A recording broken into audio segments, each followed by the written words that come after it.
Elena nos va a leer un salmo muy bonito, que es un salmo hermoso, escrito nada más y nada menos que por nuestro querido rey David. El Salmo 121.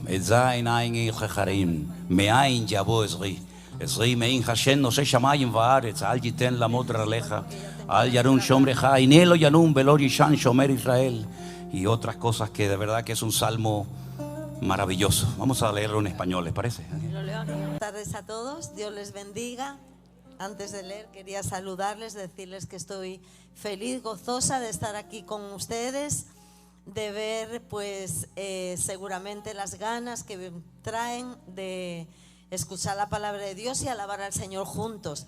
Y gracias de verdad a los que han hecho ese esfuerzo tan grande en carretera, también en avión, viniendo de otros lugares. Que Dios recompense ese esfuerzo trayendo bendición sobre la vida, ¿verdad? Y el Salmo 121 dice así: Jehová es tu guardador.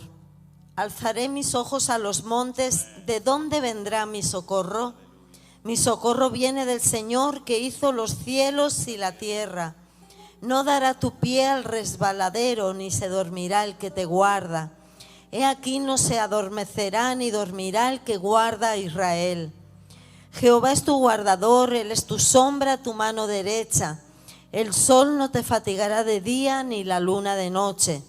Jehová te guardará de todo mal, Él guardará tu alma. Jehová guardará tu salida y tu entrada desde ahora y para siempre. Amén. Y no sé si ustedes siguen las noticias de Israel, pero hoy ha sido hablando y leyendo, ¿no?, que el Señor guarda a Israel también. Hoy ha sido un día muy triste para esa nación. Yo creo que todos sabrán las cosas que pasan allí con los secuestrados y cómo hoy fueron devueltos esos bebés y su mamá muertos, que siempre hasta última hora había una esperanza que la familia viva se estuviera viva. Pero bueno, así es. Oren por esa nación para que conozcan a Cristo, ¿sí? Y Dios pueda guardarlos y bendecirlos. Dios les bendiga. Gracias, Elena. Sí, efectivamente, hoy ha sido un día muy duro. Lamentablemente, todo el mundo ha sido muy duramente golpeado porque aquellos dos niñitos, ¿verdad?, con su mamá fueron llevados al infierno.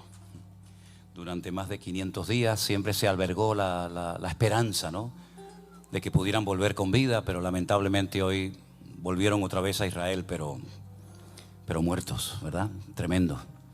Y para colmo, en medio de tanto dolor, donde toda la nación estaba destruida, ¿no?, por ver a estas criaturas, qué daño, qué delito ha podido cometer un niñito de 1 año, de 2 años, ¿no? Pues para colmo, mañana a las 8 de la mañana, cuando la gente fuera a trabajar, miles de jóvenes, de estudiantes, de trabajadores, pues resulta que habían planificado que 5 autobuses donde llevan a la gente de un lugar a otro explotaran con bombas muy poderosas. Podían haber muerto cientos de personas. Esos 5 autobuses estaban en la estación guardados para que mañana, bien temprano en la mañana, salieran a recoger a la gente, y uno de ellos explotó sin nadie dentro. Esto levantó la sospecha de que probablemente había otros autobuses también con bombas, y descubrieron que había 4 más. En total había 5. Así que en medio del dolor Dios ha hecho un milagro impresionante, porque mañana nos podíamos haber levantado con la noticia de que cientos de jóvenes, de niños, de ancianos podían haber muerto. Así que dentro de todo el dolor, Dios ha hecho este milagro y ha protegido la vida de miles de personas. Que Dios tenga misericordia de ese pueblo. Amén, hermanos. Aleluya. Tú vienes contra mí con espada y jabalina. Yo voy contra ti en el nombre de mi Dios. ¡Aleluya! No te tengo miedo por muy grande que tú seas. Hoy te venceré. ¡Aleluya! Todos lo verán. ¡Vamos! Al enemigo yo vencí en el nombre de mi Dios. Mayor es el que está en mí que el que viene contra mí. Por un camino vendrán y por 7 fuerte huirán. Aleluya. Al enemigo yo vencí en el nombre de mi Dios. Mayor es el que está en mí que el que viene contra mí. Por un camino vendrán y por 7 huirán.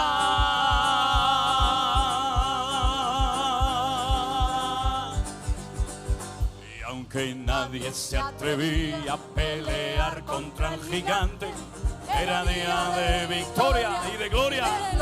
Para Dios. Con mi onda y una piedra al gigante yo vencí, porque había provocado al Dios de Israel. Vamos todos juntos. Al enemigo yo vencí en el nombre de mi Dios. Mayor es el que está en mí que el que viene contra mí. Por un camino vendrán y Fuerte. por 7 huirán.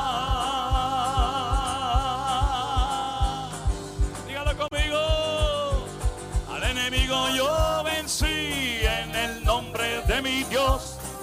Mayor es el que está en mí que el que viene contra mí. Por un camino vendrán y por 7 huirán.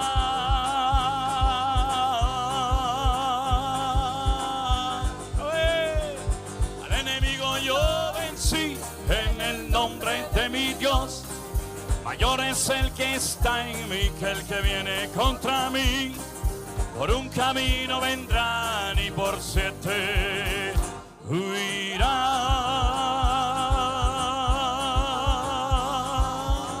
Arriba. Huirán.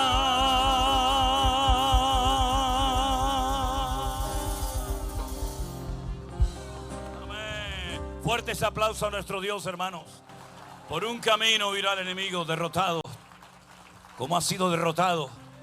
Por el poder de nuestro Dios. ¿Cuántos dicen amén? Cierra tus ojos en esta noche, mi querido hermano y amigo, ahí donde estás. Y dígale al Señor, gracias, Padre, porque tú has derrotado al enemigo. Porque tú me has dado tu victoria.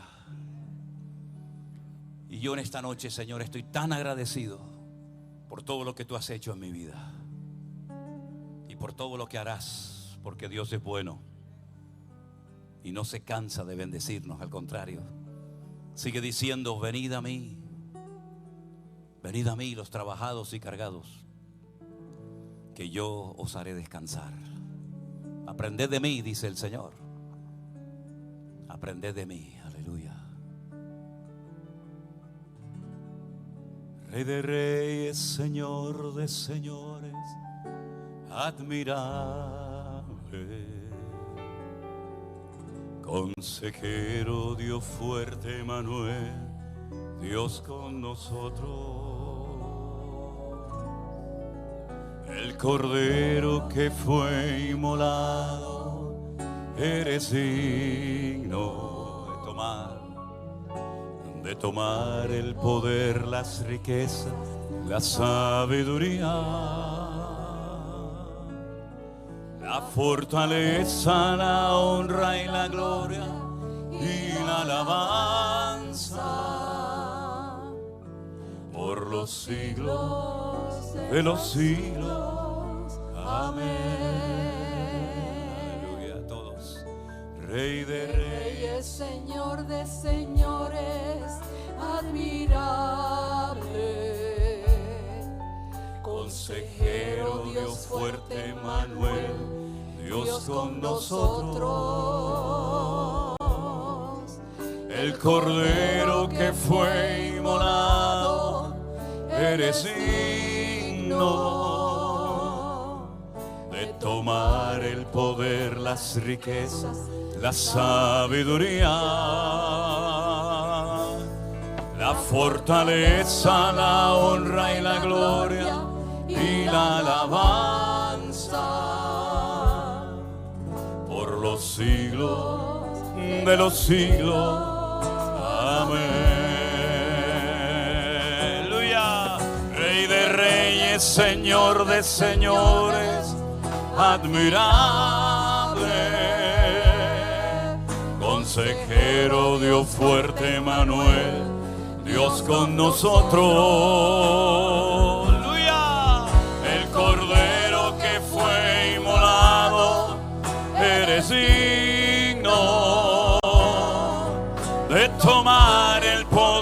las riquezas, la sabiduría, la fortaleza, la honra y la gloria y la alabanza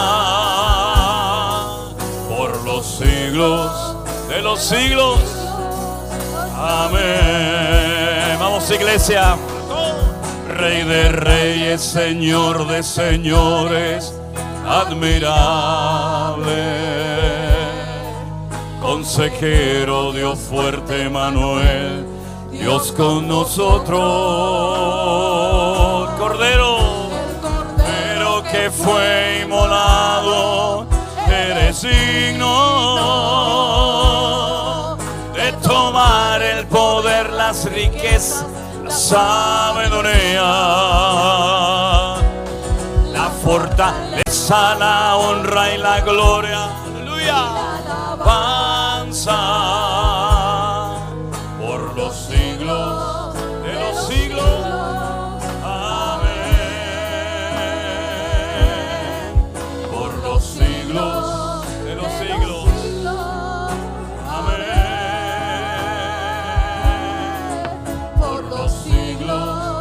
De los siglos.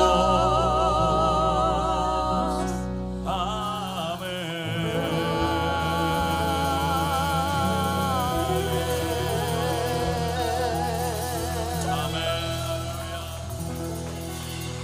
Gracias, Señor Jesús. Amén. Amén. Gracias, Señor. Pueden tomar asiento, mis queridos hermanos, en esta noche. Que el Señor nos continúe bendiciendo y a partir de ahora ministrando también, por supuesto, ¿no? A través de su hermosa palabra. Quiero de todo corazón dar gracias al Señor por esta nueva oportunidad que el Señor nos da de poder estar juntos, y quiero darle las gracias a todos ustedes que de verdad son los que hacen un esfuerzo para poder estar aquí, ¿eh? Ustedes son los que se trasladan en sus vehículos sabiendo que mañana seguramente tendrán que levantarse temprano para ir a trabajar. De verdad, gracias, hermanos, por el esfuerzo que ustedes hacen de venir a estas reuniones, a estas cenas, a estos lugares. Y no hemos parado desde prácticamente del primer día que llegamos. Hemos estado en diferentes lugares. Hemos estado también en un par de iglesias que nos invitaron. No sé si nos van a volver a invitar en el futuro, pero por lo menos podemos decir que estuvimos en un par de iglesias, ¿no? Ya solamente el futuro lo conoce el Señor, ¿vale? Entonces estamos muy contentos, muy bendecidos. Hemos conocido a mucha gente que no conocíamos. Yo siempre digo que ustedes juegan con ventaja, porque cuando nosotros hacemos allí los cultos en España, o como hacía en su momento el pastor online o los devocionales, yo no veo a nadie. Yo no veo absolutamente a nadie. No sé si hay uno, dos, tres o mil o ninguno, ¿no? Pero ustedes nos hablan de, ¿y cómo está Priscila? ¿Y cómo sigue Miriam? ¿Y cómo está el nieto Adriel? Y qué penita que el perro se murió. Y yo digo, Dios mío, pero ¿cómo esta gente sabe todo? Dice, bueno, porque ustedes lo cuentan, ¿no? Ustedes cuentan que el perro se murió, que la niña estuvo malita y todo, ¿no? Estamos muy contentos porque además de todo esto hay mucha gente que no ha podido asistir a estos eventos, a estas reuniones, pero están orando, ¿sabes? Hay muchísima gente orando, y yo estoy convencido de que es así. Porque, hombre, la verdad es que vamos a ver, uno por supuesto, claro que se cansa y hemos estado horas y horas y horas de pie saludando y todo con la gente, pero notamos que hay un montón de gente que está orando por nosotros, por estos eventos, ¿sabe? No solamente aquí en Estados Unidos, sino en otros países, en España, y gente que sigue las retransmisiones y gente tan agradecida, porque mire, la verdad que si algo hemos visto en estos últimos años es la gratitud. Hay dos cosas que a mí me han llamado la atención mucho. A lo mejor a ustedes les han llamado la atención otras cosas, pero a mí me ha llamado mucho la atención la gratitud de la gente, lo agradecidas que son, prueba de ello el esfuerzo tan grande que hacen. Y en segundo lugar me ha llamado mucho la atención el hambre que tiene la gente de palabra de Dios. Realmente me he quedado sorprendido, y esto forma parte de una de las señales de los últimos tiempos. Parece mentira, pero es así. La Biblia dice el Señor que en los últimos tiempos Él derramaría hambre, no de pan, y sed no de agua, sino de oír la palabra de Dios. Es verdad que hay mucho cuentista, que hay mucho circo, que hay mucho teatro. Ya sabemos todo eso, ya lo hemos dicho muchas veces. Pero dentro de todo eso también hay mucha gente que tienen ganas de crecer, ¿sabes? Y tienen ganas de prepararse para poder servir al Señor mejor. Y gente que quiere aprender de la palabra. Y a veces se me acerca gente con libretas o con el devocional o con lo que sea. Me dice, mira pastor, yo he buscado los versículos y he comprado este libro y he hecho esto y he hecho aquello. Hermano, no pierdan nunca el deseo de prepararse, de estudiar, de leer la palabra, porque eso es lo que le va a dar a usted estabilidad y firmeza en la vida. Amén, hermanos. Está bien escuchar cultos, está bien lo internet, todo eso está muy bien. Pero sobre todas las cosas lo que tenemos que aprender a ser autodidactas. Personas que ya tengan el hábito, ¿sí? Que ya tengan la costumbre, que sea para ellos tan normal como lavarse los dientes o ponerse la ropa o lo que sea, cada día tener comunión con el Señor, leer su palabra y sobre todo a los jóvenes, a los más, incluso a los adolescentes, apréndanse muchas cosas de la Biblia, ¿sabe? Apréndanse capítulos de la Biblia de memoria. Se pueden aprender capítulos de memoria de la Biblia. Algunos dirán, ¿hay algún truco? Bueno, yo les voy a decir lo que yo hago para aprenderme capítulos. Es ponerle música. Como las tablas de multiplicar. Yo no sé si eso todavía existe hoy en día, pero aprendimos las tablas de multiplicar cantando, ¿no? Entonces, póngale música. Bueno, yo sé que hay gente que quieren cantar, pero no cantan. Es decir, gente que desafina, pero cuando nadie le escuche, cuando usted está sola ahí en la ducha, ¿verdad? Para que no se nos vaya el sol de la Florida y para que no tengamos tormentas ni nada de eso. Usted cante salmos de la palabra del Señor y te va a ayudar mucho, te va a ayudar muchísimo. Una vez conocí a un muchacho que quería cantar en alabanza. Y le dije, qué bien, gloria a Dios que quieres cantar. Vamos a hacerte una pruebita, mijo. Entonces le dije, a ver, coge este tono. Upa. Digo, bueno, vamos a probar con otro. A lo mejor tiene la voz más bajita, ¿no? Nada, bueno, vamos para arriba. Bueno, al final le digo, mira, ¿sabes una cosa? Tengo la sensación de que tú llegas a tu casa, tocas el timbre y desafinas. Entonces, mira, ¿no te gusta otra cosita? ¿Otra cosita no te gusta? Bueno, tocar la guitarra, digo, toca la guitarra. Toca la guitarra porque la verdad es que no es lo tuyo, ¿no? En España hubo un famoso cantante y un famoso guitarrista, ya los dos murieron. Uno se llamaba Paco de Lucía. Dentro del mundo de la música se llegó a considerar el mejor guitarrista del mundo. Sinceramente, era un virtuoso de la música. El sueño de Paco de Lucía fue ser cantante flamenco. Y el sueño de un cantante que lo llamaban el camarón de la isla era ser un guitarrista flamenco. Entonces uno se ponía a cantar y el otro se ponía a tocar y la cosa no fluía. Entonces, como dice el refrán, zapatero a tu zapato. Paco se cogió la guitarra, un tocador, un músico de guitarra espectacular, el otro se dedicó a la música y fueron mundialmente conocidos. Entonces creo que lo importante en la vida es primeramente preguntar al Señor, ¿cuál es el plan que tú tienes para mi vida? Porque claro, yo quiero ser piloto de aviación, pero hombre, si voy con un perro y con un bastón, difícilmente puedo ser piloto de aviación. Hay un pasaje en la Biblia, no voy a hablar de ese, pero quiero decirlo porque a veces hay creyentes que se frustran, porque dicen, es que yo quería hacer esto y me salió mal. Pues o vuelva a intentarlo, o a lo mejor el Señor te está cerrando esa puerta y te ha abierto otra y no te has dado cuenta.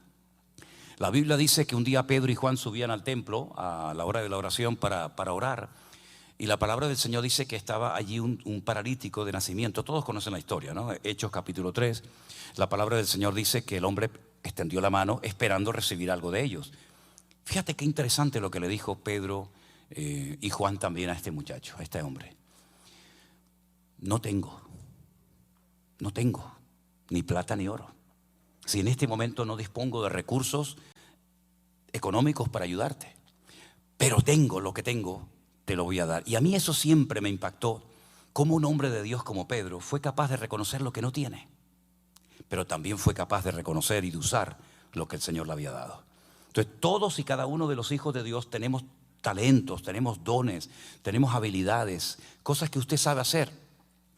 Ponga ese don, ponga ese talento en las manos del Señor y no se empeñe en hacer cosas a las cuales el Señor no lo ha llamado ni lo ha capacitado, y no se ponga triste, al contrario, por lo menos sabe a lo que no tiene que dedicarse, pero pídale al Señor sabiduría para que usted pueda ser una persona útil en las manos del Señor y usted pueda fluir y ser utilizado y dar fruto a 100 por 1 en las cosas en las cuales el Señor le ha capacitado. ¿Cuántos dicen amén?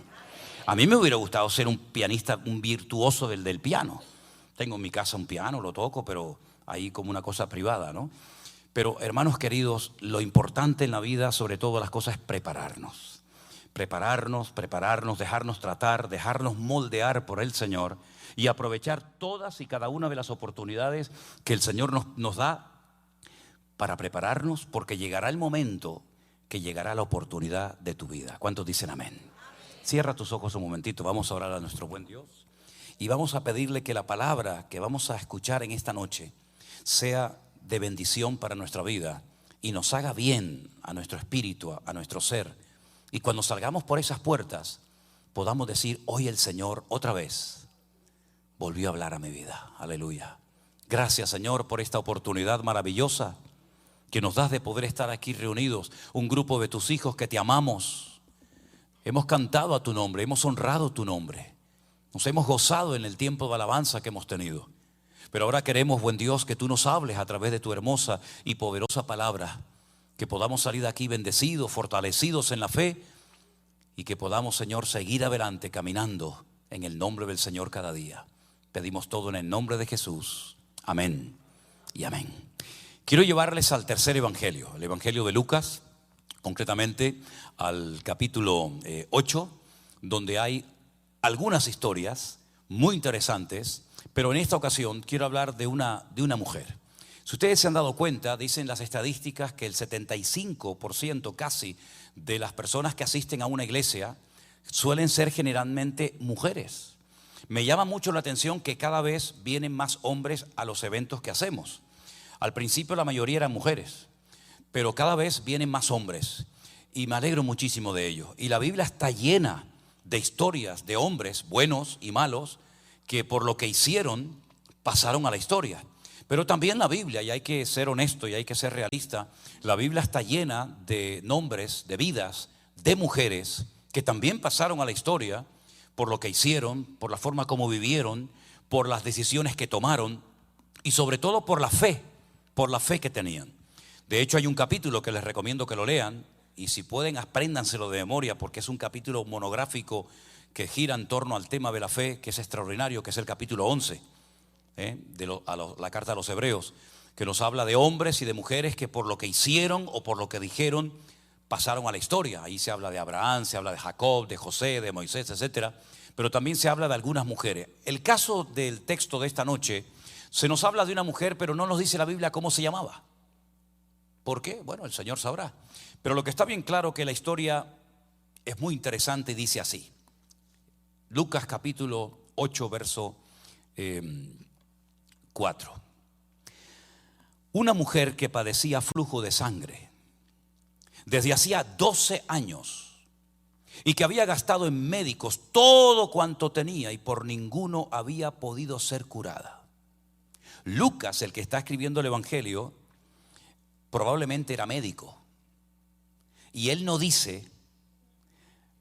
da un dato muy interesante que otro evangelio nos dice que había gastado todo cuanto tenía en médicos, por ninguno había podido ser curada y añade otro evangelio, sino que cada vez se encontraba peor. Tal vez para no tirarse piedras contra sí mismo, Lucas no dijo eso, ¿no? Pero sí dijo que esta mujer había gastado todo su dinero en médicos y ninguno la había podido curar. Sigue diciendo la historia en el verso 44. Se le acercó por detrás y tocó el borde de su manto y al instante se detuvo el flujo de su sangre, al momento. Entonces Jesús le dijo, ¿quién me ha tocado? Ahora, la palabra que sale aquí como tocar a Jesús y tocó a Jesús es exactamente la misma expresión, la misma palabra que aparece en uno de los evangelios cuando dice que María Magdalena fue al sepulcro muy temprano a la mañana y dice que cuando vio al maestro, dice que quiso agarrarlo. Eso es realmente lo que dice la palabra. No es solamente tocar, sino que agarró al Señor y no quería soltarlo, ¿verdad? Eso es lo que esta mujer de esta historia hizo en aquel momento. Agarró el manto, el borde del manto del Señor Jesucristo y no quería soltarlo. Entonces es cuando el Señor dice, ¿quién me ha tocado? Y negando todos, dijo Pedro y los que con él estaban, maestro, la multitud te aprieta y te oprime y dices, ¿quién me ha tocado? Una pregunta rara, ¿no? Una pregunta un tanto extraña. Pero Jesús dijo: alguien me ha tocado porque yo he conocido que ha salido poder de mí. ¿Cuántos dicen amén? Tremendo, ¿no? Como el Señor notó que alguien le había tocado con fe, con una actitud diferente. Entonces, cuando la mujer vio que no había quedado oculta, vino temblando y postrándose a sus pies, le declaró delante de todo el pueblo por qué causa le había tocado y cómo al instante había sido sanada. Y él le dijo: hija, tu fe te ha salvado. Ve en paz. ¿Cuántos dicen amén a esta palabra hermosa, verdad? ¿Cuántas veces hemos leído esta historia? Incluso hay por ahí una canción muy bonita que habla acerca de lo que le pasó a esta mujer, de cómo vivía. Las mujeres en los tiempos bíblicos, en los tiempos de Jesús, no solían hablar con hombres, y mucho menos tocarlos, y muchísimo menos en la condición en la que esta mujer se encontraba. Las leyes de purificación del pueblo de Israel eran y siguen siendo muy estrictas.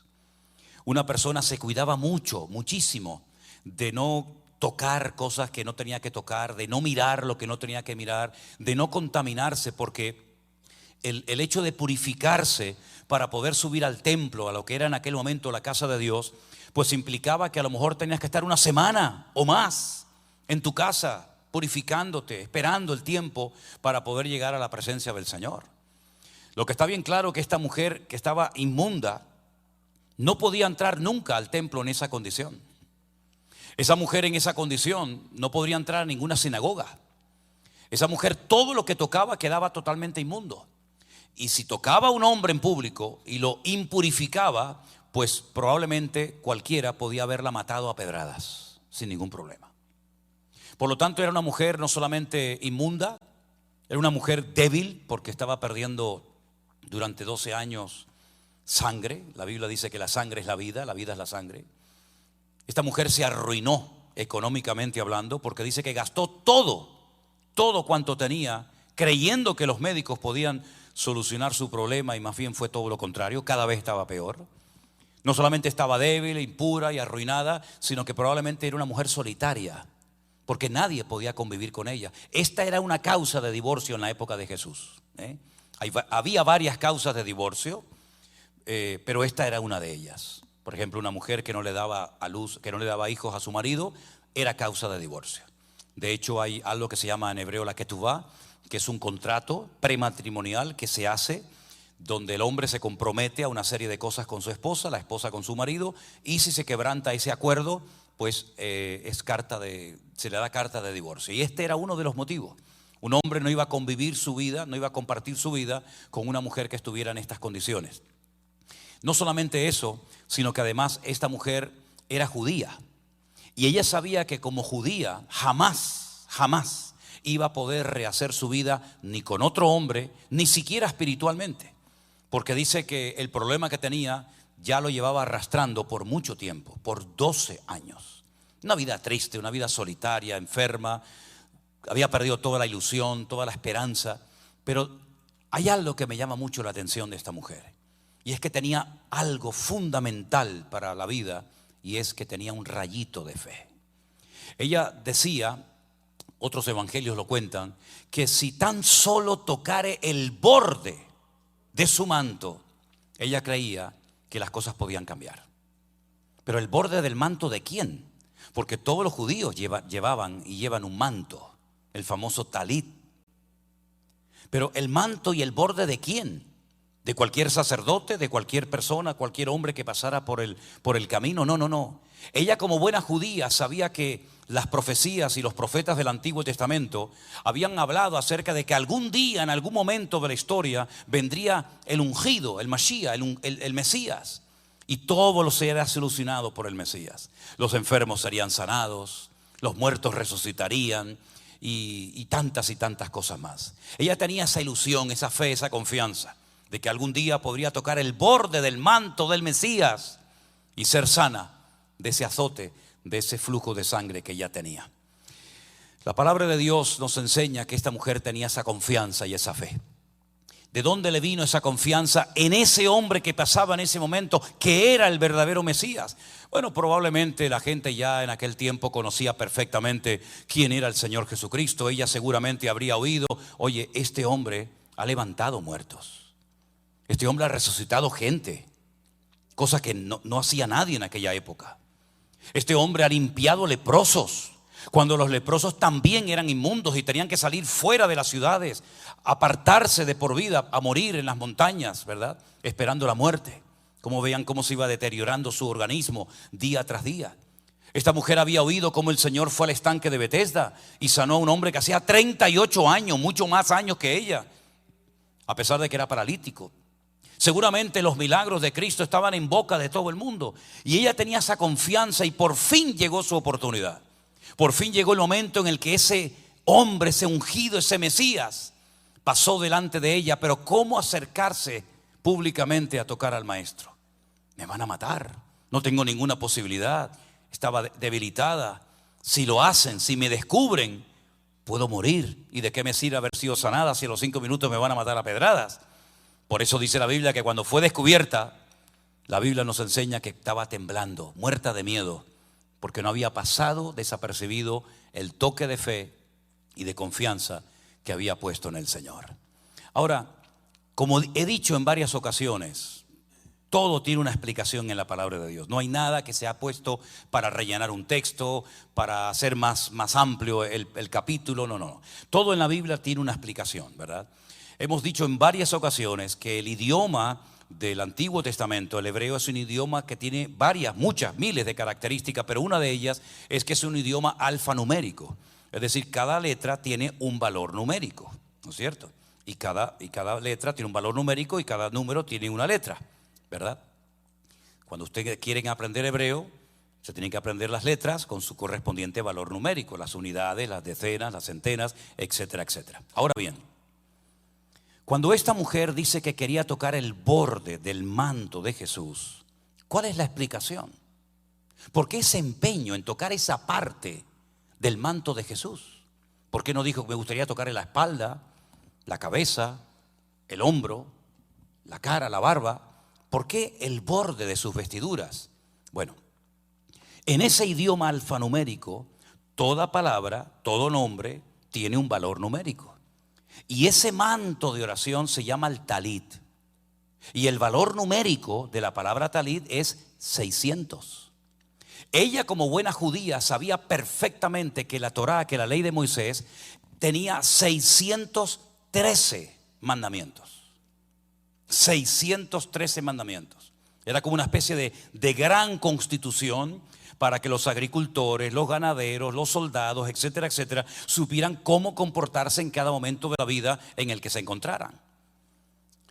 Ellos sabían que hay muchas cosas que recuerdan a esos 613 mandamientos, y una de esas cosas que lo recuerda es el manto de oración. Pero si la palabra talit en hebreo suma y el valor numérico es 600, faltan 13 para poder completar el número completo de 613 mandamientos. ¿Cómo solucionan ese problema? ¿Saben? Como hay un refrán que dice que una imagen vale más que 1000 palabras, yo les he traído el manto de oración para que ustedes lo vean. ¿Me lo puedes subir, por favor? No sé si han visto alguna vez un manto de oración. Gracias. Este es un manto de oración que se usa única y exclusivamente por los varones. Las mujeres no usan este manto de oración que se llama el talit, ¿vale? Entonces, este manto de oración se pone en varios momentos durante el día, de la semana, para tener un tiempo especial de oración. Este es un talit muy bonito. Yo tengo unos cuantos en casa, pero este sobre todo es un talit muy bonito y se coloca de esta manera. ¿Okay? Se pone el manto de oración y entonces cuando la persona va a leer la palabra, coge estos se llaman tzitzit, ¿vale? Toca la palabra y lee la escritura. Ahora, si ustedes se dan cuenta, en cada una de las esquinas de este talit hay 8 hilos. Todas las esquinas tienen 8 hilos y 5 nudos. 8 y 5, 8 y 5, 13. ¿Y cuál era el valor numérico de la palabra talit? 600. 603 y 13, 613. Entonces Jesús, como buen judío, llevaba su manto de oración, llevaba su talit. ¿Y qué es lo que quería tocar la mujer? El borde de su manto. Los 613 mandamientos. Porque no podía entrar a ninguna sinagoga.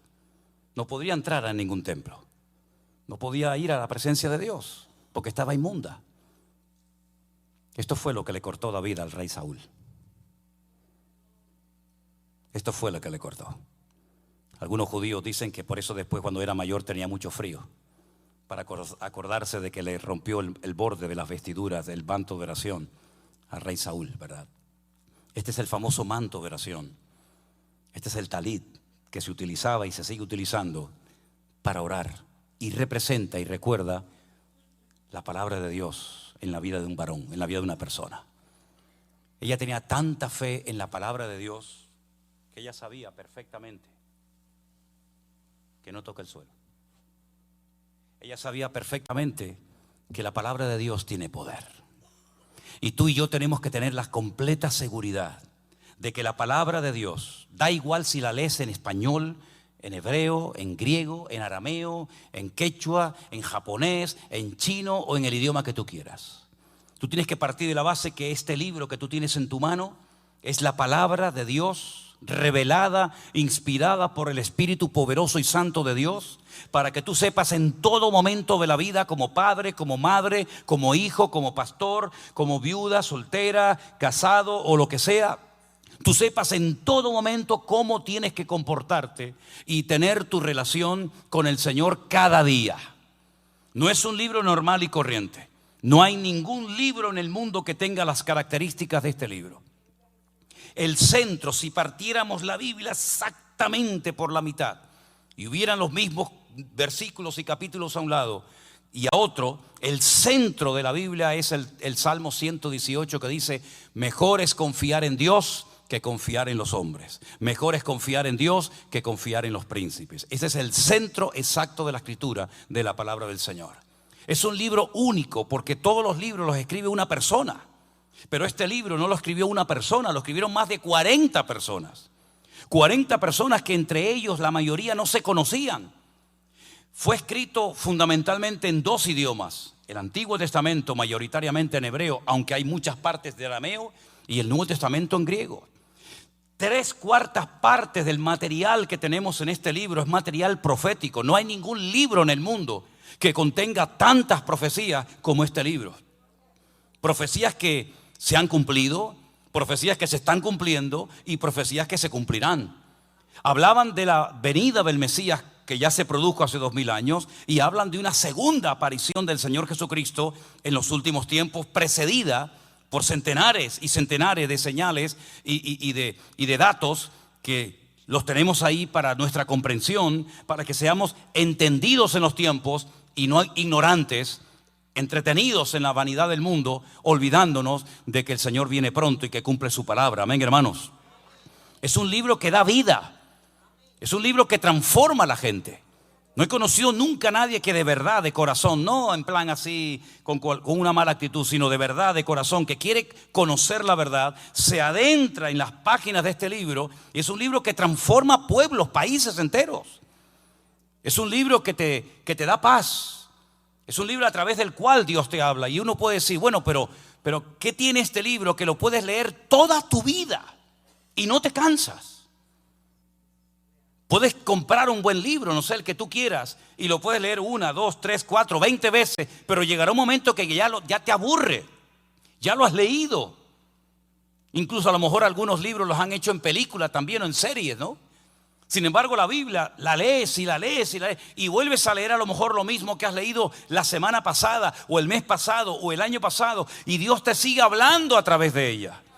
Porque es la palabra de Dios, no es la palabra de un hombre normal y corriente. Es un libro vivo que no caduca con el tiempo. Es algo impresionante, queridos hermanos. Fue el primer libro en la historia de la humanidad que se imprimió en Europa con la famosa imprenta de Gutenberg. Es un libro que se ha traducido a más de 3.500 idiomas. Es un libro donde Dios ha dejado sus promesas para que sepamos qué es lo que Dios pide de nosotros, qué es lo que a Dios le agrada el corazón y qué es lo que a Dios le abomina y no soporta que hagamos o practiquemos. Y esta mujer tenía tanta fe en esa palabra que ella se jugó la vida por tocar algo que en aquel momento representaba o simbolizaba el poder de la palabra de Dios. Ella no pidió que oraran por ella, no pidió que la ungieran con aceite, no pidió que le impusieran las manos. Ella no podía pedir nada.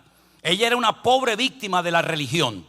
Dese en cuenta que en el mismo capítulo, versículos antes, nos habla de que ella está en el camino donde de repente ha aparecido un principal de la sinagoga que tiene una hija que se está muriendo.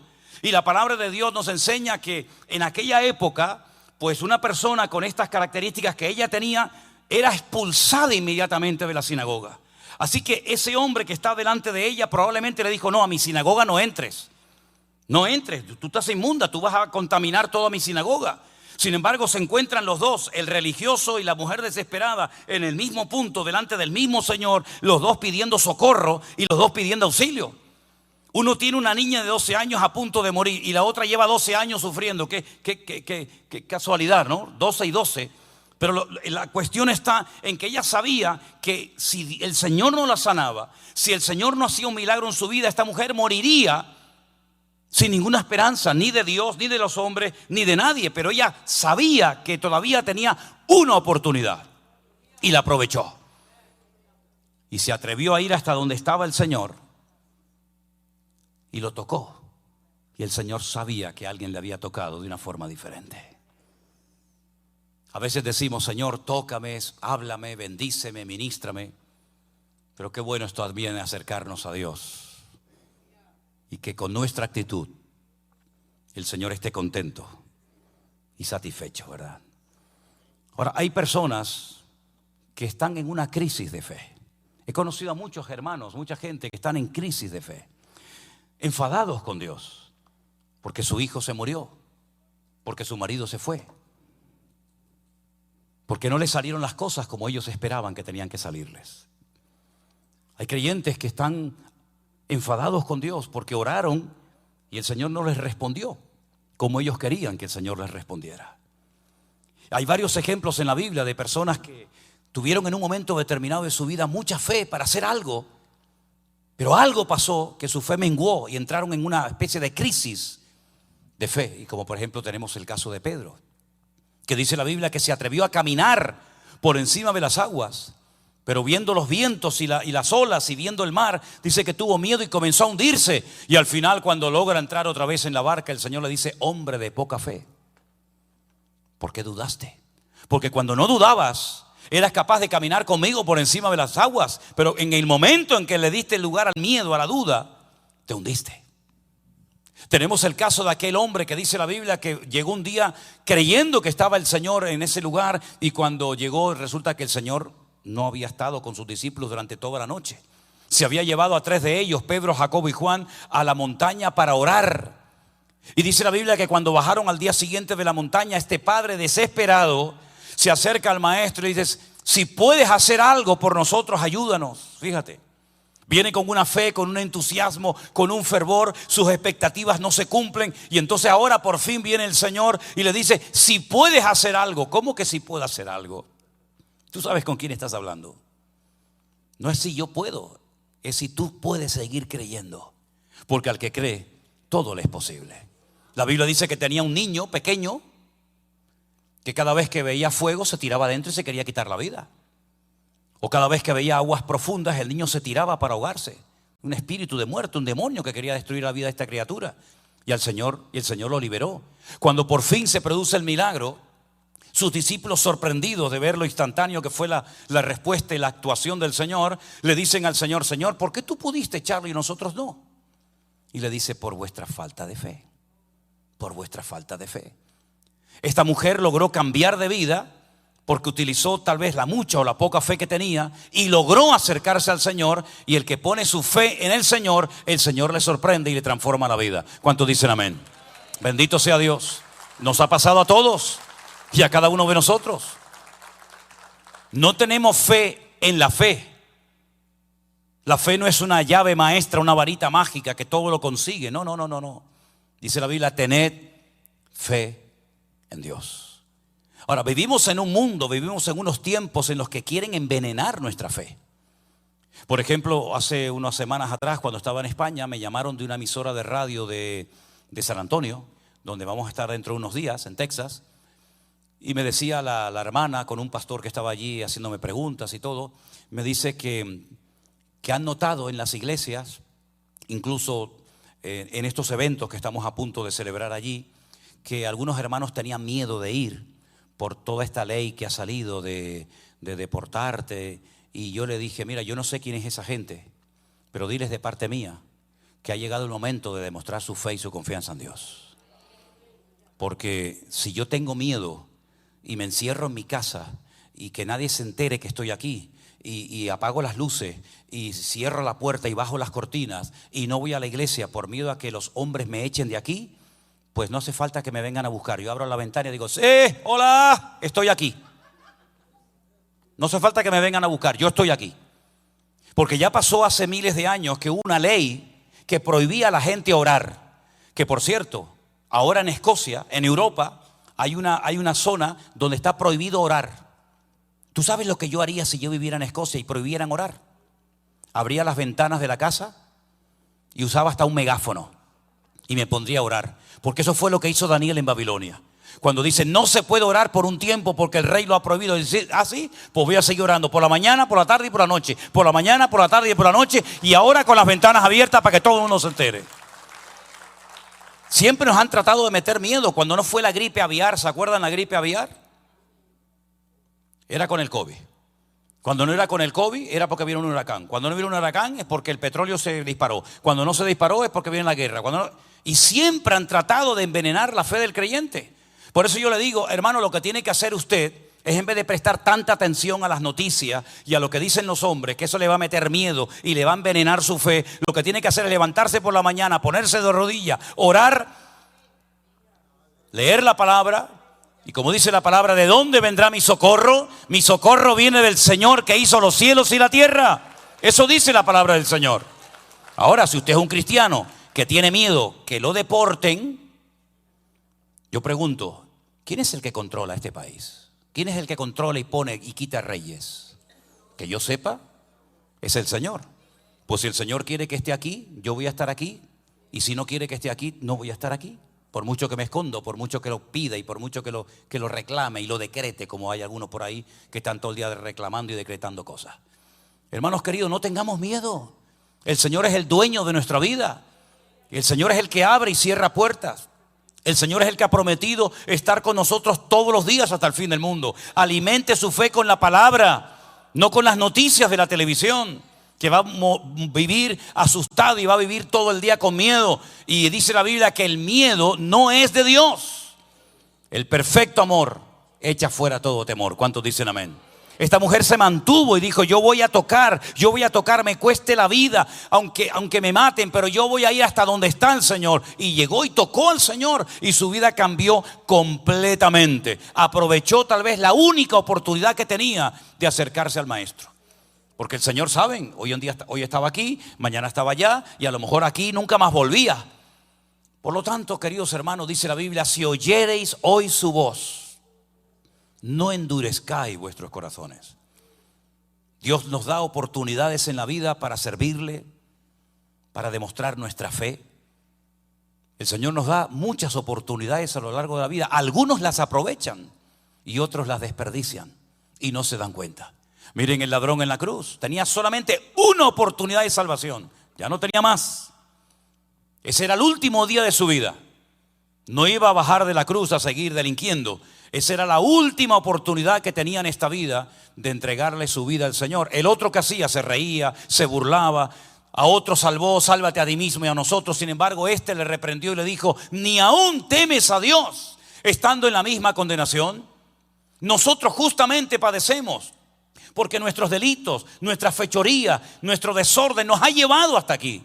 Pero este hombre justo no ha hecho ningún delito. Y entonces se le queda mirando al Señor y le dice la famosa frase, ¿no? Acuérdate de mí. Acuérdate de mí cuando vengas en tu reino. Pero si va a morir, ¿cómo que va a venir? Si va a morir como tú. De hecho, de los tres fue el primero que murió.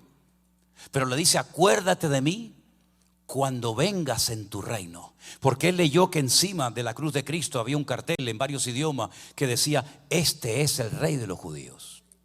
Y él como judío sabía perfectamente que el Mesías vendría en una ocasión. Y probablemente el Espíritu en ese momento le mostró que el Mesías también dice la Escritura que tendría que morir, pero que volvería otra vez con poder y gloria. Y cuando él volviera, no vendría como un león, como un cordero, sino como un león rugiente, como el león de la tribu de Judá. Y todo ojo le vería, y toda rodilla se doblaría, y toda lengua confesaría que él es el Señor, para gloria de Dios Padre. Así que acuérdate de mí cuando vengas en tu reino. Y el Señor le dijo, hoy estarás conmigo en el paraíso.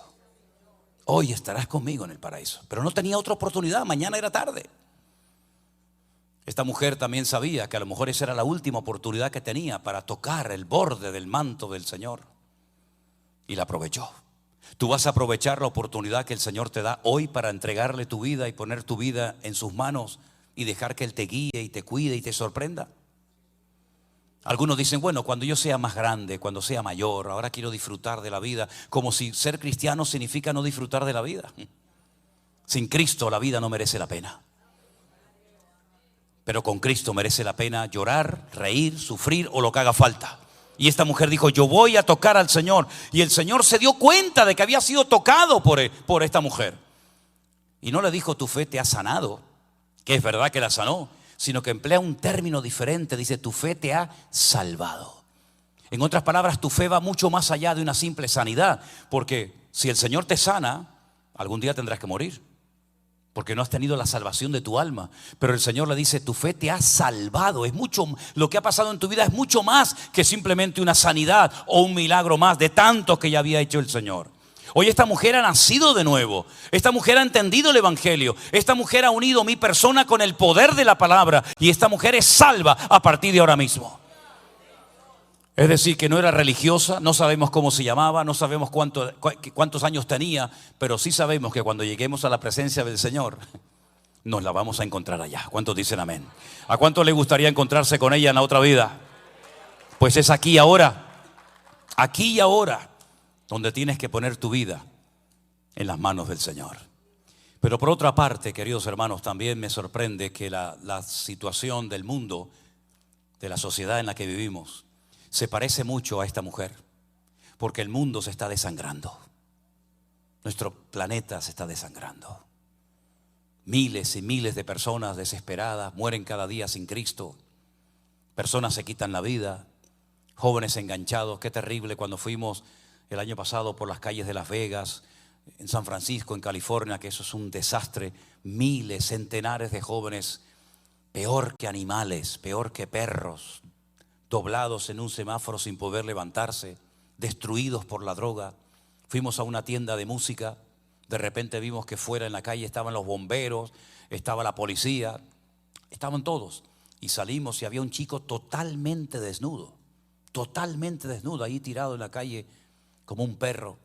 Le dije si podía orar por él, oré por él, creo que tenía unas galletas o algo, se las di.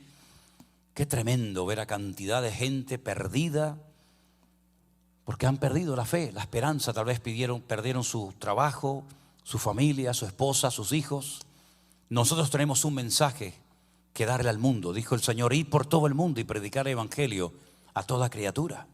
El que se acerca al Señor Jesucristo hoy en día puede ser salvo, puede ser sanado, puede ser liberado de sus ataduras. De hecho, el Señor dijo, ir por el mundo y predicar el evangelio. El que creyere será salvo, dice la palabra de Dios. Tenemos el mensaje más poderoso, más transformador del planeta Tierra. No te calles, no seas un espía del reino de Dios, sé un testigo de Cristo. Háblale a tus amigos, a tus compañeros de trabajo. No te dé vergüenza decir, sí, creo en Dios. Y si verdaderamente son amigos, pues se van a alegrar de tu cambio. Y no se van a reír, porque si se ríen y se burlan de ti, esos de amigos tienen poco o nada. Así que mi querido hermano y amigo, hoy el Señor nos da a todos, a cada uno de nosotros, la oportunidad de acercarnos a Él, de tocarle, de ser bendecidos por la poderosa presencia y la mano de nuestro Dios. ¿Cuántos dicen amén? Cierra tus ojos ahí donde estás en esta noche. Yo quiero hacer una pregunta a todos los que estamos aquí, sobre todo a los que nunca han recibido al Señor Jesucristo como su Señor y Salvador personal. Esa es la decisión más importante que puedes y debes tomar en esta vida. No es un cambio simplemente externo o de religión. No tiene nada que ver con eso. Es un cambio interior. Es pasar de muerte a vida. Es nacer de nuevo y tenerlo a Él en tu corazón. Aleluya. Si en esta tarde entre nosotros hay alguien que nunca le ha entregado su vida al Señor Jesucristo, a ese que le hemos cantado, a ese que hemos orado, ahora es el momento, mi amigo. Ven a Jesucristo. Pon tu vida en sus manos. Tal vez no tengas un problema tan grave como el que tenía esta mujer, pero tu alma está sangrando. Tu alma desconectada de Dios está muerta. Y tú necesitas la vida de Cristo en tu vida. ¿Qué es lo que tienes que hacer? Primeramente, decirle al Señor Jesús: perdóname, Señor. Perdóname porque he pecado, porque he deseado, he codiciado cosas que no eran de tu agrado. Perdóname, Señor, por haber quebrantado tu palabra, por haber hecho lo malo. Una vez que le pidas perdón, le dice: Señor, quiero abrirte mi corazón, invitarte para que seas mi Señor y mi Salvador todos los días de mi vida. El Señor no te condena. El Señor vino a salvarte y a darte vida, y vida en abundancia. Si en esta noche entre nosotros hay alguien que nunca ha dado ese paso, nunca le ha dicho: Jesús, yo quiero conocerte, yo quiero rendirme a ti, quiero confesarte como mi Señor y mi Salvador, esta es tu oportunidad. Aquella mujer ya tuvo su oportunidad hace 2000 años, pero hoy es tu oportunidad. Hoy el Señor está pasando por este lugar. Él quiere restaurar tu vida, perdonar tus pecados, salvar tu corazón. Si a alguien en esta tarde le quiere entregar su vida a Jesús, quiero orar por ti. Levanta tu mano para que el Señor hoy haga ese milagro en tu vida. ¿Alguien? Dios te bendiga. ¿Alguien más? ¿Alguien más le quiere entregar su vida al Señor Jesucristo? Dios te bendiga. Amén, gloria a Dios. Dios te bendiga. Gloria a Dios, gloria a Dios. El Señor Jesucristo una vez fue a una ciudad llamada Samaria para hablarle a una mujer. Y tiempo más tarde a un predicador muy conocido de la época llamado Felipe lo mandó al desierto para ganar a una sola persona. Y era el etíope, que venía leyendo al profeta Isaías y no entendía nada. Aunque solamente hubiera una sola persona que hoy le quiere entregar su vida y su corazón a Cristo, ya ha merecido la pena esta reunión. Aleluya. Los que levantaron su mano, voy a pedir que pasen adelante un momentito, por favor. Déjame orar por ti. Venga, tenga miedo. Venga adelante. Los demás estamos orando, ¿sí? Los demás hermanos orando. Vamos a orar por estas personas que en esta noche. Dios te bendiga. Bendiciones, ponte por aquí. Dios le bendiga. Bienvenido. Dios le bendiga. Gloria a Dios. Gloria a Dios. Mírenme a mí, desen la vuelta. Miren, pase adelante. Dios te bendiga. Dios te guarde. Dios te bendiga mucho. A ti también. Dios te bendiga. Amén. Yo quiero que en esta noche los que están aquí delante, que han pasado, cierren sus ojos. Y yo les voy a guiar en una sencilla oración para que usted en este momento con fe se acerque a Dios y le entregue su vida a Él. ¿Sí? Diga conmigo en altavoz: Señor Jesús, muchas gracias por haber muerto por mí. Yo creo, Señor, que tú moriste en la cruz por mis pecados. Y yo te pido perdón, Señor. Pero también te pido, Señor, que a partir de hoy tú seas mi Señor y mi Salvador. Inscribe mi nombre, dígalo. Escribe mi nombre ahora, Señor, en el libro de la vida. Porque yo a partir de hoy te seguiré todos los días de mi vida. En el nombre de Jesús. Te lo pido con toda mi alma, Señor. Vamos a orar por ustedes. Señor, te doy gracias por estas vidas que en esta noche han pasado aquí delante, porque han oído tu voz, han oído tu palabra. Entienden que esta es una oportunidad de oro, una oportunidad que no pueden pasar, Señor, para ponerse en orden contigo. Gracias por ellos, gracias por cada una de estas vidas. Te rogamos, Señor, en el nombre de Jesús, que este paso, esta determinación que han tomado en esta noche sea firme y estable. Y que puedan seguirte a ti todos los días de su vida, y que nada ni nadie robe la semilla que hoy ha sido plantada en sus corazones. Señor, que te conozcan, que te honren, que te sirvan, que te sigan fielmente todos los días de su vida. Y te damos gracias por cada uno de ellos. Obra en sus familias, obra en sus circunstancias personales, Señor. Sorpréndeles, Señor, métete en ellos para que ellos puedan conocer el poder de Dios, como aquella mujer desesperada, solitaria y débil y enferma te conoció. Señor, que ellos te honren todos los días de su vida y que puedan experimentar el gozo de la salvación, la paz que sobrepasa todo entendimiento humano. Gracias por cada uno de ellos, Señor. Te damos a ti toda la gloria y la honra en el precioso nombre de Jesús. Aleluya. Y yo quiero pedirle a varios hermanos que se acerquen a estas vidas para orar por ellos. Los demás nos ponemos de pie, por favor, y le damos gracias a Dios, porque este es un paso tan importante, Elena. Es un paso tan bonito, tan importante en la vida, que sin este paso todo lo que hagamos en la vida no sirve absolutamente de nada. Pero gloria a Dios que estas personas hoy están recibiendo a Cristo en sus corazones como su Señor y Salvador personal. Gracias, Señor, gracias de todo corazón, Padre, porque tú eres bueno y sigues tocando vidas, sigues tocando corazones, Señor, y podemos en esta noche darte a ti toda la gloria, la honra, la alabanza, Dios mío, porque tú, Señor, sigues tocando vidas y transformando los corazones de todos aquellos que se acercan con fe a ti. Aleluya. Y yo quiero que ores por la persona que está a tu lado. Toma la mano, si puede ser, y ores por tu hermano. Aleluya. Ores por esa casa, por esa familia, por esa persona, y diga: Señor, bendice a mi hermana. Aleluya. Bendice a mi hermano, y que en el nombre de Jesús, que en el nombre de Jesús seamos un pueblo unido y bendecido. En el nombre de Jesús, Señor. Gracias, Padre. Gracias, Señor Jesús. Bendito sea tu nombre. Gracias, Señor. Dale un abrazo a tu hermano. Dile: hermano, Dios te bendiga. Aleluya.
hemos orado al Señor para que el Señor nos muestre en este año la línea de enseñanza que tenemos que transmitir. Y Él puso en nuestros corazones que tuviéramos el corazón abierto y pedirle al Señor continuamente que nos haga entendidos en los tiempos. Me da mucha tristeza cuando hablo con creyentes que llevan muchos años en las congregaciones, incluso hasta en el ministerio, y me dicen, mira, yo de este tema yo no conozco nada. Yo les voy a contar una pequeña anécdota antes de leer la porción bíblica. Y es que una vez en Cataluña me invitaron un grupo de pastores para dar durante una semana unos estudios acerca de las profecías de Daniel, Apocalipsis, Ezequiel, etc. Y yo me quedaba en la habitación con otro pastor. Y una noche él me dice, ¿tú sabes una cosa, Manuel? Yo nunca en mi vida he dado un estudio exhaustivo y profundo de las profecías bíblicas. Y le dije, ¿y por qué? Dice, porque no entiendo nada. No sé nada del tema este. Para mí es algo nuevo. Y ya digo, es una lástima ver la cantidad de creyentes que no saben nada acerca de lo que está ocurriendo y de lo que está próximamente a ocurrir. Algunos creyentes hasta me dicen, es que a mí me da miedo el libro del Apocalipsis y no lo leo. Pero es que el libro del Apocalipsis no se escribió para meterle miedo en el cuerpo a nadie, mijo. El libro del Apocalipsis tiene que ser el libro más leído por la iglesia en estos tiempos. Porque hay muchas cosas que ahí están escritas que tú y yo las vamos a ver. Y tenemos que saber qué es lo que Dios está tratando de indicarnos y no tener una agenda única y exclusivamente personal y pretender meter a Dios en mis planes y en mi agenda personal, sino decir, Señor, ¿cuál es tu agenda? ¿Cuáles son tus propósitos? ¿A dónde quieres llevar a tu pueblo? Yo tengo en mi corazón que desde el año 2020, que fue el tiempo de la pandemia, Dios viene hablando claramente a la iglesia como hacía siglos que no hablaba tan claramente a su pueblo. Algunos captaron el mensaje y otros todavía están en la inopia, no se han enterado de nada. Pero yo creo que el Señor está hablando de una forma tan clara, tan directa. Simplemente lo que tenemos que decir, ¿en qué época me ha tocado vivir a mí?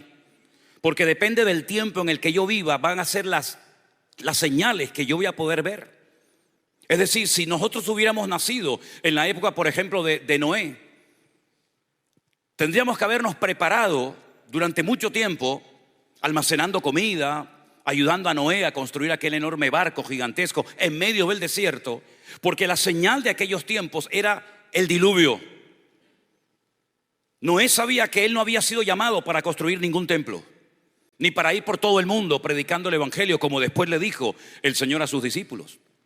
Él sabía perfectamente a lo que Dios lo había llamado, y la señal de su época era que iba a caer un diluvio. Cuando al Señor Jesucristo los judíos se le acercaron y le dijeron, haznos una señal que nos convenza, que por fin entendamos que tú eres el verdadero Mesías y no otro más que ha venido. Él dijo, la generación perversa y maligna está todo el santo día pidiendo señales, pero esta generación, la única señal que va a haber es la señal del profeta Jonás. Y todos sabían quién era el profeta Jonás. Jonás era un profeta verdadero, genuino de parte del Señor, que recibió un llamado para ir a un lugar llamado Nínive. Pero dice que él no quería ir, entonces dice que descendió de Jerusalén a Jafo, a Jope, y allí pagó el pasaje de un barco, se metió en el camarote de más abajo y se fue rumbo a España, porque Tarsis está en España, en el sur de España, que es la provincia de Huelva. Y la Biblia dice que estuvo 3 días y 3 noches en el vientre de un enorme pez. Y el Señor Jesucristo dice, así como Él estuvo en el vientre de ese pez, así estará el Hijo del Hombre 3 días y 3 noches en el vientre de la tierra. Esa es la señal de esa generación. Pero ¿cuál es la señal de nuestro tiempo? ¿Qué es lo que tenemos que estar esperando que suceda? ¿Y qué es lo que no tenemos que dedicarle ni un minuto de nuestro tiempo para no estar haciéndonos una idea errónea del tiempo en el cual el Señor nos ha colocado a nosotros hoy en día? Presten atención a esta porción de la Biblia que es realmente interesante. Con respecto a la venida de nuestro Señor Jesucristo y nuestra reunión con Él, os rogamos, hermanos, que no os dejéis mover fácilmente de vuestro modo de pensar, ni os conturbéis ni por espíritu, ni por palabra, ni por carta como si fuera nuestra, en el sentido de que el día del Señor está cerca. Nadie os engañe en ninguna manera, porque no vendrá sin que antes venga la apostasía y se manifieste el hombre de pecado, el hijo de perdición. el cual se opone y se levanta contra todo lo que se llama Dios o es objeto de culto, tanto que se sienta en el templo de Dios haciéndose pasar por Dios. ¿No os acordáis que cuando yo todavía estaba con vosotros os decía esto? Ahora vosotros sabéis lo que lo detiene, a fin de que a su debido tiempo se manifieste. Porque ya está en acción el misterio de la iniquidad, solo que hay quien al presente lo detiene, hasta que él a su vez sea quitado de medio. Y entonces se manifestará aquel inicuo, dice la Biblia en el versículo 9. Inicuo cuyo advenimiento o aparición o manifestación es por obra de Satanás con gran poder y señales y prodigios mentirosos, con todo engaño de iniquidad para los que se pierden, por cuanto no recibieron el amor de la verdad para ser salvos. Por esto, dice la Biblia, Dios les envía un poder engañoso para que crean a la mentira, a fin de que sean condenados todos los que no creyeron a la verdad, sino que se complacieron en la injusticia. Yo les voy a hacer una declaración en esta mañana. Hoy no va a venir el Señor Jesucristo. ¿Cómo dijo? Hoy no va a venir el Señor Jesucristo. Pero hermano, ahí me dijeron que podía venir en cualquier momento. A mí me da igual lo que ustedes le enseñaron, amigo. Pero hoy no va a venir el Señor Jesucristo. ¿Y cómo lo sé? Porque la Biblia dice que hoy no va a venir el Señor Jesucristo. Si al final del servicio, como ustedes llaman, para nosotros el servicio es el baño, por eso me cuesta decir servicio, ¿no? Pero bueno, al final del servicio, si vino el Señor en la gloria, les pediré perdón a todos y a cada uno de ustedes. Pero les puedo asegurar de que hoy el Señor Jesucristo no va a venir.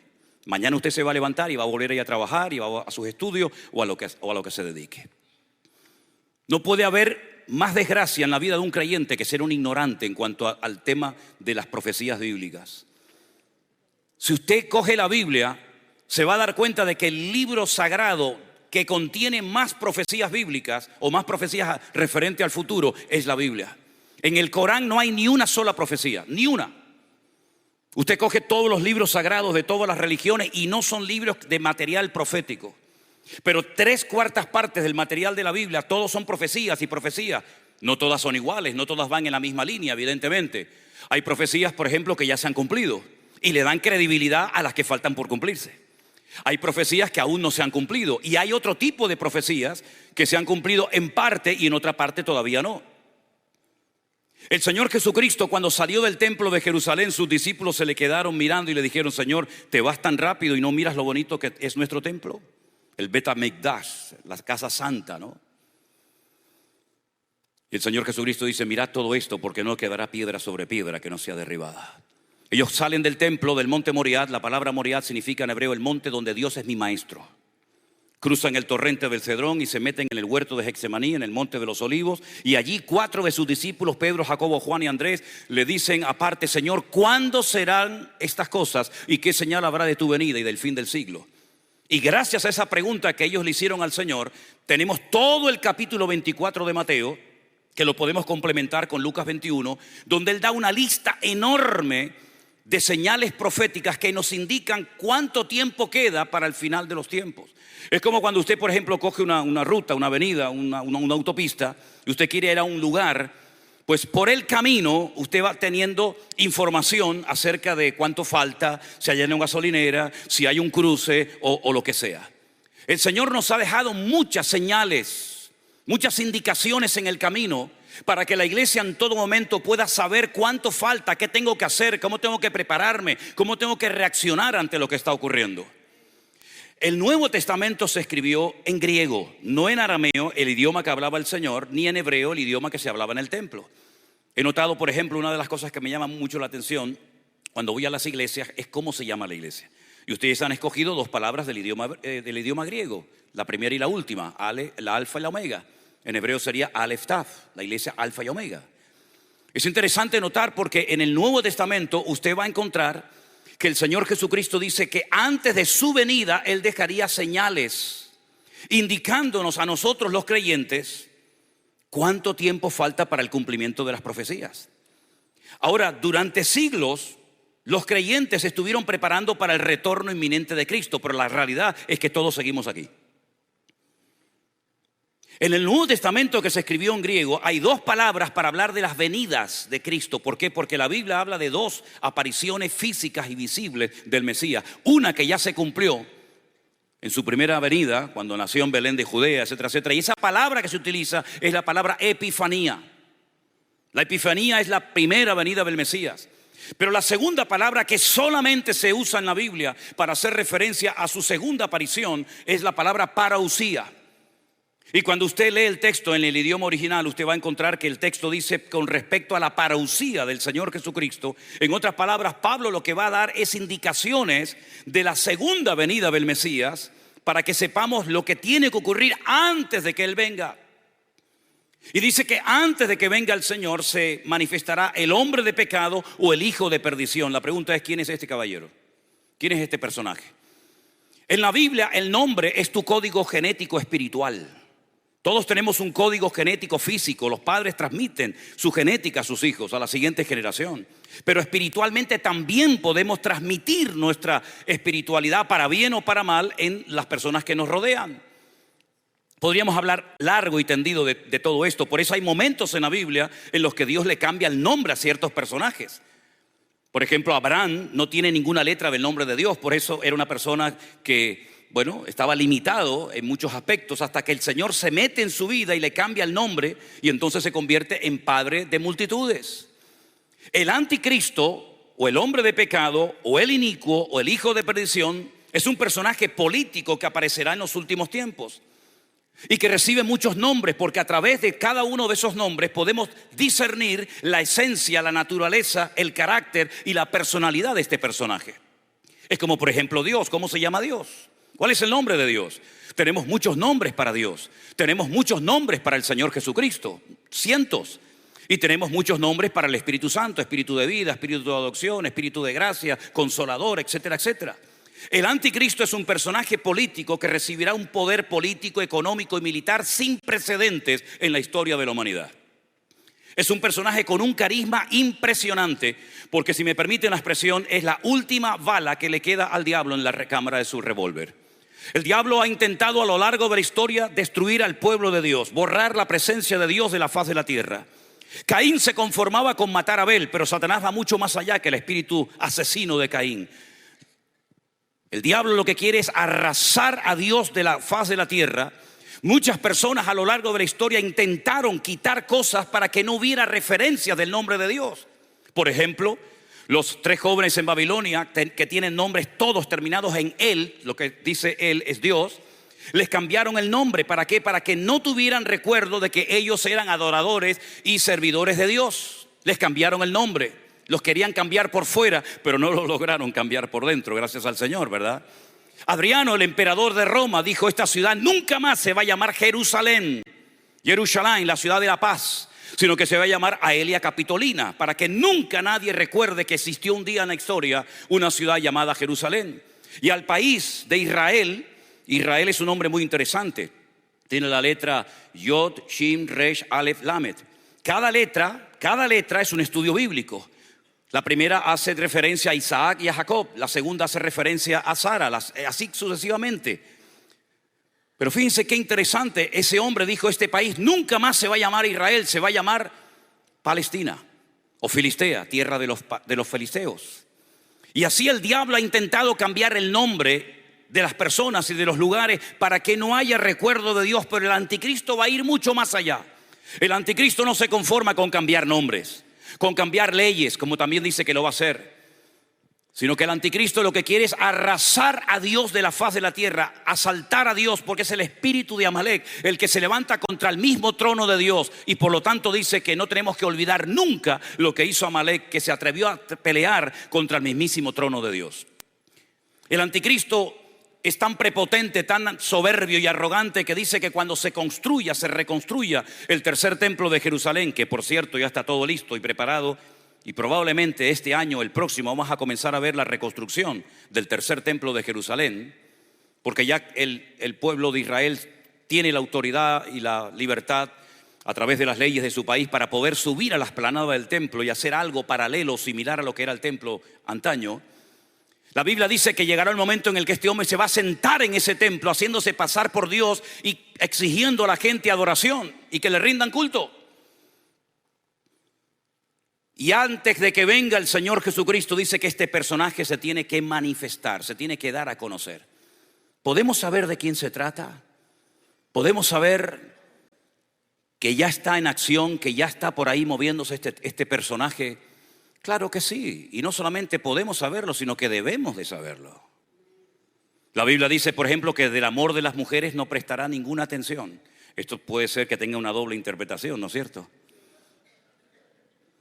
Dice que del Dios de sus padres no hará caso, pero adorará, en el arameo dice en el texto original, Alá Maozín, el Dios de la guerra. Y menciona por primera vez la Biblia en arameo Alá Maozín, que es el Dios de la guerra. La Biblia dice que será una persona tan experta y tan sabia en muchos aspectos que asombrará al mundo, porque será capaz incluso de imitar milagros que se hicieron en el Antiguo Testamento que nunca más se volvieron a ver en la historia de la humanidad. Recibirá el apoyo, como dije antes, económico y militar de muchas naciones de la tierra. Y dice la Biblia que tendrá como una especie de representante, una especie de manager, una especie de persona que le hace la publicidad, que se llama, según la Biblia, el falso predicador o el falso profeta. Y la Biblia dice que ese personaje tendrá su sede en la capital que en aquel tiempo, en los tiempos de Juan, gobernaba y reinaba sobre todas las naciones de la tierra. ¿Cuál era la ciudad cuando se escribió el libro del Apocalipsis alrededor del año 100 aproximadamente, que reinaba sobre todas las naciones de la tierra? Roma. Y todos sabemos lo que hay dentro de Roma. Un estado minúsculo, en miniatura, con su propia moneda, con su propia policía, ¿verdad?, con sus propias normas, etcétera, etcétera, que harán alianza política y militar y religiosa y harán un tándem entre uno y otro. Y la Biblia dice que el Señor Jesucristo no volverá hasta que todo esto comience a suceder. Juan dice, en esto hay sabiduría. En otras palabras, no todo el mundo va a entender esto. El idioma bíblico, tanto el hebreo como el griego, son idiomas alfanuméricos. Es decir, cada letra tiene un valor numérico. En nuestro idioma eso no existe. El 1 es el 1 y la A es la A. El 2 es el 2 y la B es el 2. Y la B es la B. Pero en hebreo, cada letra, Aleph, Bet, Gimel, Dalet, Hei, Vav, Zain, Het, Yod, Tet, cada letra tiene un valor numérico. De tal manera que tú puedes leer la Biblia por su valor numérico o por su nombre. Y Juan dice, en esto hay sabiduría. El nombre o el número de la bestia suma 666. Si no te estoy diciendo cómo se va a llamar, pero te estoy diciendo que cuando sospeches o creas que puede ser fulanito o menganito, saca el valor numérico por el valor de cada una de las letras, y si te da 666, amigo, prepárate porque ese puede ser. Lamentablemente hay muchos creyentes que cuando hablas de esto dicen, pero este tipo, ¿qué está diciendo? ¿Qué está enseñando este español que viene de allá de España? Estoy enseñando Biblia, mijo. No me estoy inventando nada. Estoy enseñando la palabra de Dios.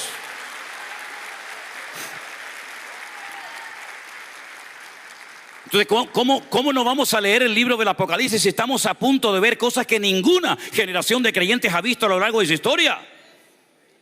Y es interesante notar porque hay como un patrón que se repite, ¿no? Como algo que es reiterativo. Por ejemplo, dice la Biblia que para poder conocer el futuro,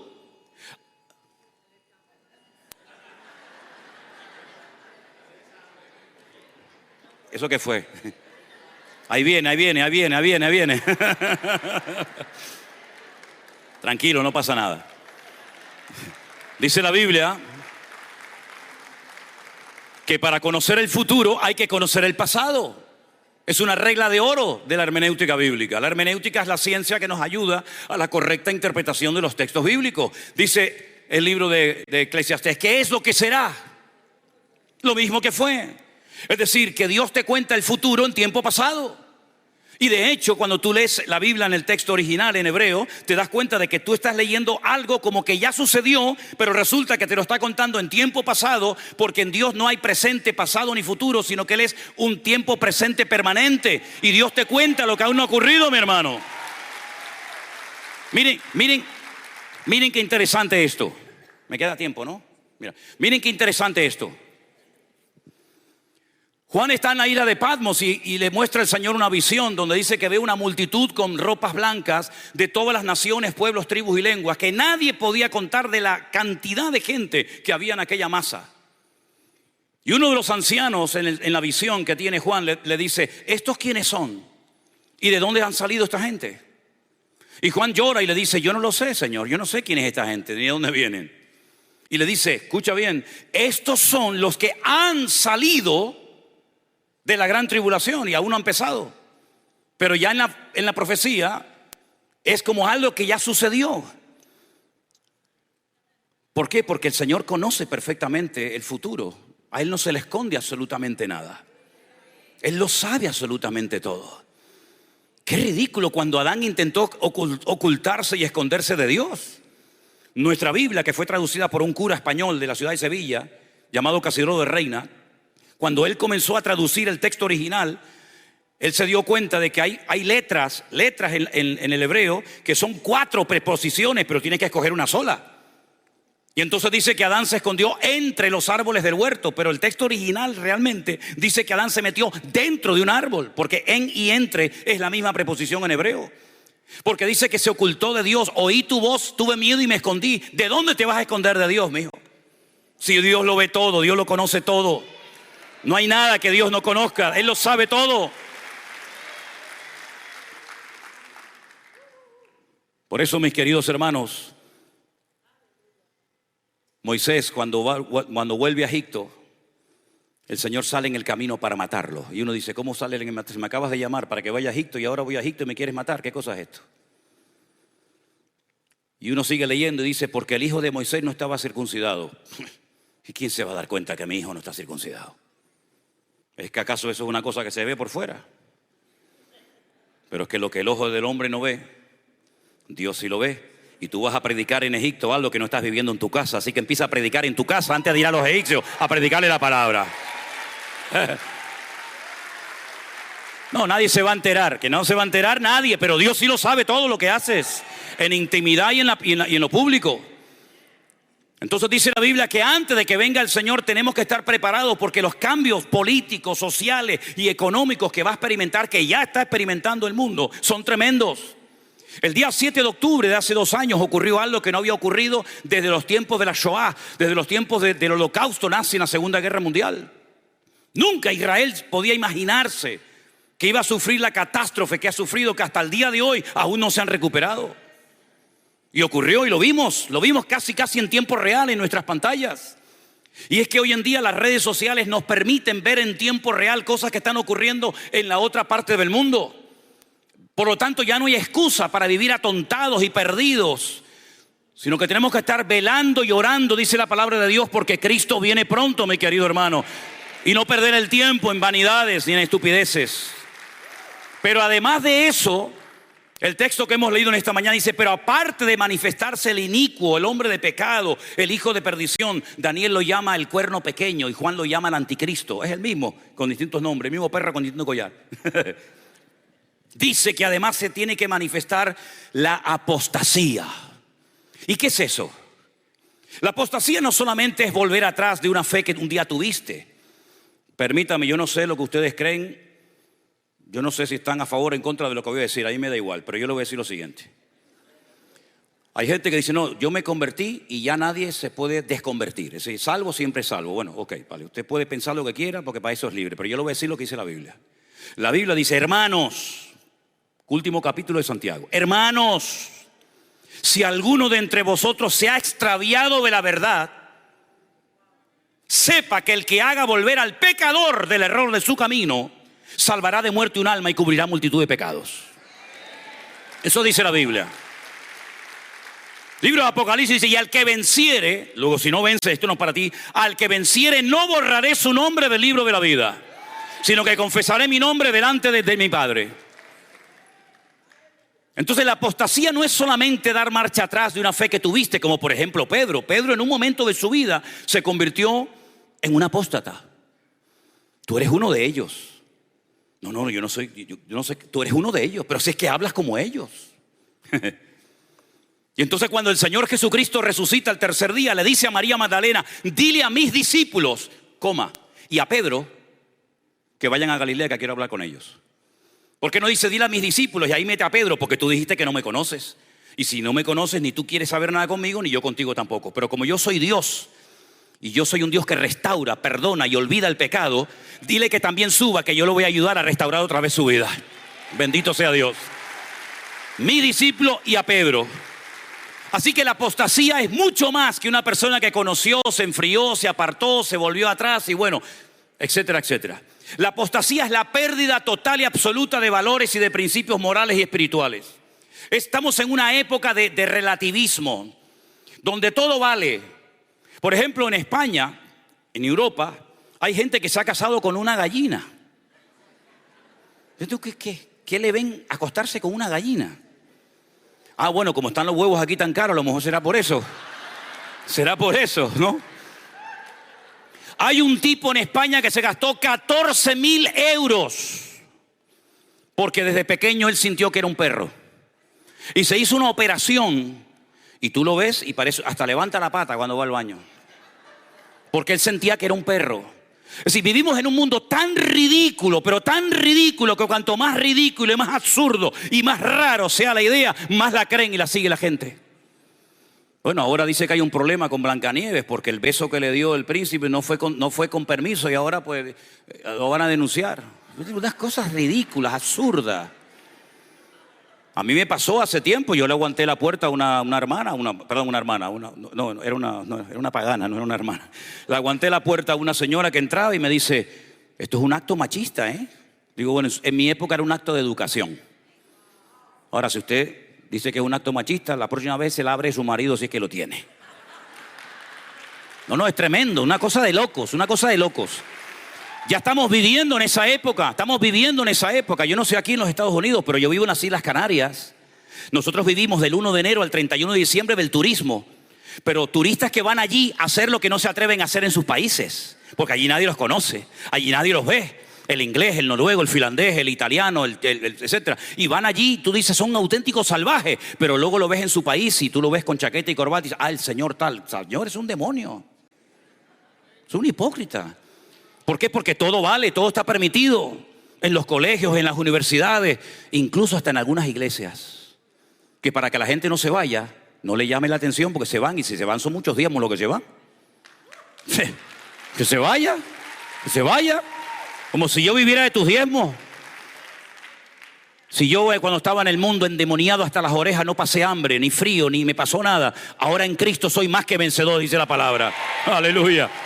Imagínate tú. Me acuerdo que teníamos una familia hace años en una de las iglesias que abrimos allí en España y le tuve que llamar la atención a la hija, a una de la familia, y entonces se lo dijo al papá. Y el papá vino, era así un mastodonte, era un gorila. Sí, y me viene así todo tal y me dice, tienes que tener cuidado cómo tratas a mi hija. Digo, sí. Y digo, ¿por qué? Dice, porque nosotros somos muchos en la iglesia y si nos vamos muchos diezmos. Le digo, mira, te voy a decir una cosa, ¿sabes una cosa? Le iba a llamar gorila, no me atreví a llamarle gorila, pero digo, mira, te voy a decir una cosa. A mí no me vengas con esos rollos, no me vengas con esas historias con amenacitas. Y además te voy a decir una cosa, a partir de ahora le voy a prohibir a los ujieres que cuando pasen la cesta de la ofrenda tú pongas un centavo dentro. Tú no vas a diezmar ni a ofrendar en tu vida en esta iglesia. Y me dice, no, espera, que hay más, espérate. Y me dice, pues entonces nos vamos. Y te digo una cosa, si nos vamos, ni 3 meses va a durar esta iglesia. Le dije, que no. El tipo se fue y la iglesia duró 20 años. ¿Me entiendes? ¿Qué te parece? Hemos llegado a un punto en el que en la sociedad en la que vivimos todo vale. Y la Biblia dice que eso era una señal profética porque el Señor Jesucristo dijo que antes de su venida viviríamos parecidos a la generación de Noé. Y la generación de Noé era una generación depravada, perversa, una promiscuidad sexual brutal. Y el Señor dijo, basta. Y por eso nosotros tenemos que estar preparados. Dice, no os sorprendáis del fuego de prueba que os ha sobrevenido, hermanos. Como si alguna cosa extraña os aconteciese. En otras palabras, tenemos que estar preparados para estas locuras y para más que viene todavía. Pero no se preocupen, queridos hermanos, que ni la muerte, ni la vida, ni ángeles, ni principados, ni potestades, ni lo presente, ni lo porvenir, ni lo alto, ni lo profundo, ni ninguna cosa creada nos podrá separar del amor de Dios en Cristo Jesús. Antes vienen todas estas cosas, somos más que vencedores. Y a su nombre, aleluya, gloria a Dios. Sí, el mundo va de mal en peor, pero nosotros vamos de gloria en gloria, de victoria en victoria, de bendición en bendición y de triunfo en triunfo. Ese es el diseño de Dios para la iglesia. Pero la iglesia tiene que tener base. No moverse por emociones, no moverse por sentimientos, sino moverse por principios bíblicos, fundados en la palabra del Señor, filtrando todo lo que oímos, filtrando todo lo que sentimos. ¿Por qué? Porque no es el Señor el que se tiene que adaptar a mi vida. Soy yo el que me tengo que adaptar y seguir al Señor todos los días de mi vida. Gloria a Dios. Así que, mis queridos hermanos, dice que hasta que todo esto se manifieste, tranquilos, renueven su comunión con el Señor, pongan su mirada en el Señor, no tengan miedo de nada ni de nadie, porque es verdad que el Señor viene pronto, pero esto va a ir cada vez de mal en peor. Esto va a ser tremendo. Nosotros llevamos más de 20 y pico de años viajando 3, 4, 5 veces al año a Israel. Y conocemos bastantes hermanos, pastores, iglesias y la situación de allí. Y es terrible ver cómo ese país tan bendecido, donde nacieron todos los profetas, todos los discípulos del Señor, donde tantos milagros ocurrieron, cómo está endurecido y ciego, ¿verdad? Y rechazan al Mesías constante y permanentemente. Y cómo hay grupos que persiguen y esperan a los creyentes cuando salgan de las congregaciones para insultarlos, apedrearlos y meterse con ellos. Pero ¿saben una cosa, hermanos? La Biblia dice que donde abunda el pecado, sobreabunda la gracia. Ahora bien, procure que su vida esté alineada en santidad, en orden y en obediencia con el Señor. Porque el Señor al que guarda, al que bendice, al que prospera y al que usa, es a la persona que anda en obediencia, en santidad delante del Señor todos los días de su vida. Procure no solamente tener información, porque la información no es formación. Usted puede tener mucha información y puede tener mucho conocimiento de las cosas, pero ese conocimiento hay que interiorizarlo y aplicarlo todos los días de nuestra vida. Si dice la Biblia que hay que perdonar, perdone. Si dice la Biblia que hay que orar, ore. Si dice la Biblia que hay que ayunar, ayune. En otras palabras, no se vaya nunca a la cama diciendo, podía haber hecho más si no lo hice. En otras palabras, el Señor está buscando una iglesia que está preparada para lo que viene. Y dice la Biblia que cuando Él venga no va a ser como la primera vez que vino, que poquitos se enteraron. Qué tremendo cuando el rey Herodes se entera por aquellos magos, no reyes, magos de Oriente, observadores de las constelaciones. Porque no sé si sabían que todas las profecías de la primera y de la segunda venida están escritas en las estrellas. Todas las estrellas tienen un nombre hebreo. Y usted las traduce y dice, mira, él tenía que nacer en Belén de Judea de una virgen de la tribu de Judá. Y estos hombres observaron las estrellas y dijeron, ya ha nacido el rey de los judíos, porque su estrella hemos visto en el oriente. Su estrella hemos visto. Y cuando llegan a Belén, al Herodión, donde vivía Herodes, le dice, venimos a adorar al rey de los judíos. Imagínate decirle al rey que estaba allí, venimos a adorar al rey de los judíos, pero no eres tú. Tú eres un rey que te pusieron. Y el que te pone mañana te quita. Nosotros venimos a adorar al rey de los judíos porque su estrella nos ha guiado hasta aquí. Y dice la Biblia, vayan, adórenlo y dígame dónde está para que yo también vaya a adorarle. No fue nunca, al contrario, dio una ley para matar al niño. Porque el diablo a lo largo de la historia siempre ha tratado de impedir que las promesas de Dios se cumplan. Es increíble, pero vemos que el Señor siempre gana todas las batallas y el Señor nunca va a permitir que el enemigo salga con la suya.